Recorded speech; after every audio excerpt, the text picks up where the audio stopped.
ଶ୍ୟାମ ଗୋଟେ ଗରିବ ପରିବାରର ପିଲା ଥିଲା। ତା ପାଖରେ ନିଜର ଜମି ବୋଲି କିଛି ନଥିଲା। ଖାଲି ଚାଷ ପାଇଁ ଗୋଟେ କ୍ଷେତ ଥିଲା, ଯୋଉଥିରେ କି ବେଶୀ ଚାଷ ନଥିଲା। ସମସ୍ତଙ୍କ ପାଖରେ କେତେ କେତେ ଜମି ପଡିଛି, କିନ୍ତୁ ମୋ ପାଖରେ ଗୋଟିଏ ବୋଲି ଜମି, ସେ ପୁଣି ପାହାଡ ପାଖରେ, ଯୋଉଠିକି ଖରା ବି ପଡୁନି। ସେଥିପାଇଁ ମୋ କ୍ଷେତରେ ଚାଷ ବି ବହୁତ କମ ହଉଛି। ସେ ଏମିତି ଦୁଃଖୀ ହେଇ ବସିଥାଏ କି ସେଇପଟ ଦେଇ ଗୋଟେ ଲୋକ ଯାଏ। କଣ ଭାଇ, ଆଜି କ୍ଷେତକୁ ଯିବନି କି? କ୍ଷେତକୁ ଯାଇ କଣ କରିବି?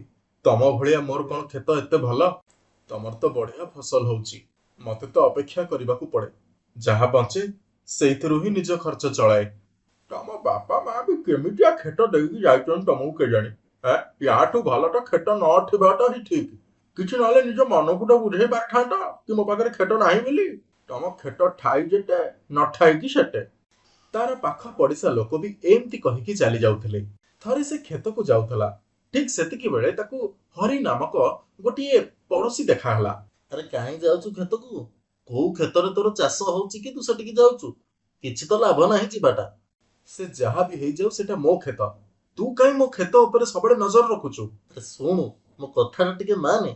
ମୁଁ କହୁଛି ତୋ କ୍ଷେତଟା ମତେ ବିକିଦେ। ମୋ କ୍ଷେତଟା ତୋ କ୍ଷେତରେ ଲାଗିକି ଅଛି, ଆଉ ମତେ ମୋ କ୍ଷେତଟାକୁ ଟିକେ ବଡ କରିବାର ଅଛି। ଆଉ କୋଉଠି ନେଲେ ଅଲଗା ଅଲଗା ହିଁ ଭାଗ ହେଇଯିବ। କିନ୍ତୁ ତୁ ଯଦି ତୋ କ୍ଷେତ ମତେ ଦେଇଦବୁ, ତାହେଲେ ମୋ କ୍ଷେତଟା ବଡ ହେଇଯିବ। ଆଉ ମୁଁ ବି ତତେ କହିସାରିଛି କି ମୁଁ ଏ କ୍ଷେତକୁ ଜମା ବିକିବିନି। ଏଇଟା ମୋ ବାପା ମାଙ୍କର ଶେଷ ସନ୍ତକ। ତୋର ଏଇ ନିଷ୍ପତ୍ତି ପାଇଁ ତୁ ବହୁତ କାନ୍ଦିବୁ ପଛରେ। ହଁ ହଁ, ଯା ଯା, ସେଟା ସମୟ କହିବ। ଶ୍ୟାମ ବହୁତ ପରିଶ୍ରମ କରି ନିଜ କ୍ଷେତରେ ଚାଷ କରେ, ଆଉ ଏଥର ତା ଚାଷ ଭଲ ହୁଏ, ଯାହାକୁ ଦେଖି ସେ ବହୁତ ଖୁସି ହୁଏ। ଭଗବାନଙ୍କ କୃପାରୁ ଏଥର ଚାଷ ବହୁତ ଭଲ ହେଇଛି। ମତେ ତ ଲାଗୁଛି ଏ ଚାଷରୁ ମତେ ବହୁତ ଭଲ ଲାଭ ବି ମିଳିବ। ଯଦି ଏମିତି ଚାଷ ଚାଲିବ ତାହେଲେ ବର୍ଷ ସାରା ମୋର ଖର୍ଚ୍ଚ ଉଠିଯିବ। ଆଚ୍ଛା, ତାହେଲେ ଏଥରକ ଶ୍ୟାମର ଫସଲ ଭଲ ହେଇଛି। କିନ୍ତୁ ଏଥର ତାକୁ ମୁଁ ଲାଭ କରିବାକୁ ବିଲକୁଲ ବି ଦେବିନି। ମୁଁ ତା ଫସଲକୁ ବର୍ବାଦ କରିଦେବି। ତାକୁ ଏତେ ହଇରାଣ କରିବି କି ସେ ତା ନିଜ ଜମିକୁ ମତେ ବିକି ଦେଇଯିବ। ଯେତେବେଳେ ଖାଇବା ମିଳିବନି ପେଟକୁ, ସେତେବେଳେ ମୁଁ ଦେଖିବି କେତେ ଦିନ ପର୍ଯ୍ୟନ୍ତ ସେ ଜମିଟାକୁ ସେ ଧରିକି ବସିବ। ହରି ଶ୍ୟାମକୁ ହଇରାଣ କରିବା ପାଇଁ ନୂଆ ନୂଆ ଉପାୟ ବାହାର କରେ, କିନ୍ତୁ ଶ୍ୟାମ ହରିର ସବୁ ଚାଲକୁ ଜାଣିନେଇ ସେଠୁ ମୁକୁଳି ଯିବାର ବାଟ ଖୋଜି ନିଏ। ଆରେ, ଇଏ ତ ଏତେ ଚାଲାକ କି ମୋର ସବୁ ଷଡଯନ୍ତ୍ରର ଉପାୟ ସେ ପାଇଯାଉଛି। ଯଦି ଏମିତି ଚାଲିବ, ତାହେଲେ ନିଜ କ୍ଷେତ ଛାଡିବା ପାଇଁ ସେ କେବେ ବି ମଙ୍ଗିବନି। ମତେ ଏମିତି କିଛି ଭାବିବାକୁ ପଡିବ ଯାହାକି ୟା ମନୋବଳକୁ ଭିତରୁ ଭାଙ୍ଗିଦବ। ଏତିକି ଭାବୁ ଭାବୁ ତାର ନଜର ଯାଇ ଗୋଟେ ପାହାଡ ଉପରେ ପଡେ, ଯାହାକି ସେ କ୍ଷେତର ସାମ୍ନା ସାମ୍ନି ଥାଏ। ମିଳିଗଲା ଉପାୟ। ଏବେ ତ ଶ୍ୟାମକୁ ଏ କ୍ଷେତ ଛାଡିକି ଯିବାକୁ ହିଁ ହବ। ହରି ସେ ପାହାଡ ଉପରେ ଚଢିଯାଏ, ଆଉ ଗୋଟେ ଯନ୍ତ୍ରପାତି ନେଇ ସେ ପାହାଡକୁ ଭାଙ୍ଗିବାକୁ ଚେଷ୍ଟା କରେ।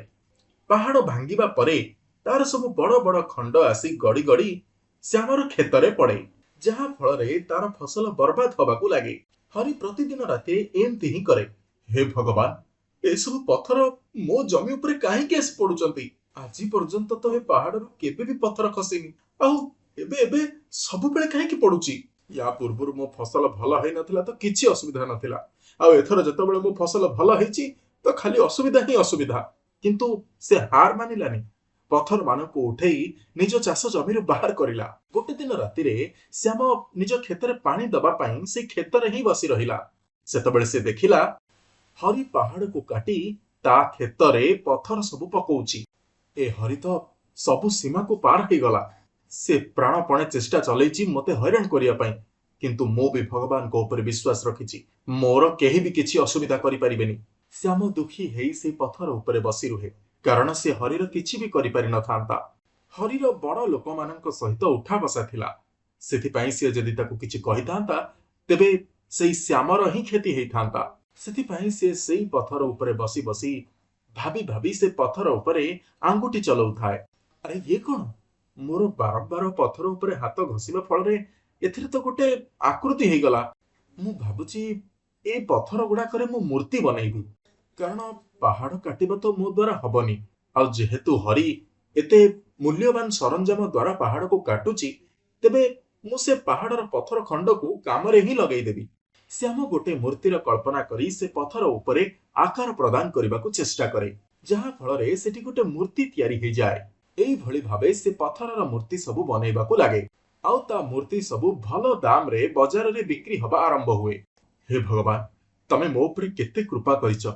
ମୁଁ ତ ଖାଲିଟାରେ ହିଁ ତମକୁ ଭୁଲ ବୁଝୁଥିଲି।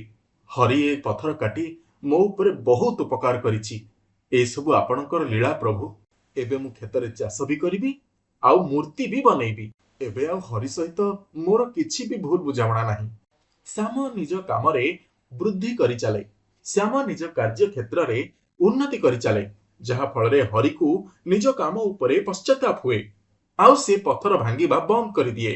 ଶ୍ୟାମ ଏବେ ନିଜ କ୍ଷେତରେ ଭଲ ଫସଲ କରେ ଆଉ ପାହାଡ କଟିଯିବା କାରଣରୁ ତା କ୍ଷେତରେ ଖରା ବି ପଡେ, ଯାହା ଫଳରେ ତା ଫସଲ ଆହୁରି ଭଲ ହବାକୁ ଲାଗେ। ଶ୍ୟାମ, ମତେ କ୍ଷମା କରିଦେ। ମୁଁ ତତେ କେତେ ହଇରାଣ କଲି, କିନ୍ତୁ ତଥାପି ତୁ ଧୈର୍ଯ୍ୟର ସହ ସବୁ ପରିସ୍ଥିତିକୁ ସମ୍ଭାଳି ନେଲୁ। ନାଇଁ ହରି, ତୁ ତ ମତେ ବହୁତ ସାହାଯ୍ୟ କରିଛୁ।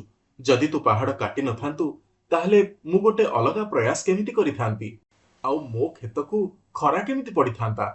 ତତେ ତ ମୁଁ ଧନ୍ୟବାଦ ଦବା କଥା କି ତୁ ମୋର ଏତେ ଉପକାର କରିଛୁ। ଶ୍ୟାମ ହରିକୁ କ୍ଷମା କରିଦିଏ ଆଉ ତାପରେ ଦୁଇ ଜଣ ମିଶି ହସ ଖୁସିରେ କ୍ଷେତରେ ଚାଷ କରନ୍ତି ଆଉ ମୂର୍ତ୍ତିମାନ ତିଆରି କରନ୍ତି। ଏବେ ଦୁଇ ଜଣଙ୍କ ଭିତରେ କିଛି ବି ବୁଝାମଣା ନଥାଏ ଆଉ ଏବେ ଶ୍ୟାମର ଫସଲ ବହୁତ ଭଲ ହୁଏ, ଯାହା ଫଳରେ ତାର ଦାରିଦ୍ର୍ୟତା ବି ଦୂର ହେଇଯାଏ, ଯାହା ଫଳରେ ସେ ଗୋଟେ ସୁନାମଧନ୍ୟ ଧନୀ ବ୍ୟକ୍ତି ହେଇଯାଏ।